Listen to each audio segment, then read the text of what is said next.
The technology and materials presented in this video have been shortlisted for the following industry awards. Hello guys! We just completed the full and complete conservation-friendly rising dam treatment in this property, which consists of two main steps. One is a retrofit dam-proof course solution. We were using the magnetic dam-proof course. This device essentially prevents moisture from condensing, because what you need to know about rising damp is that upwards moisture movement is always vapor, but it keeps condensing. And when it condenses, you see those tide marks and you see basically the damp problems.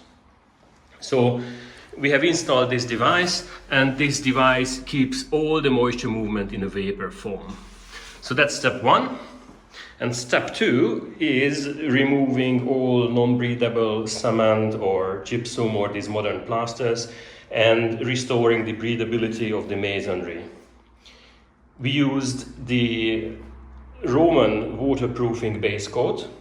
This is a breathable but salt resistant and moisture resistant base coat, and applied a good lime plaster on top.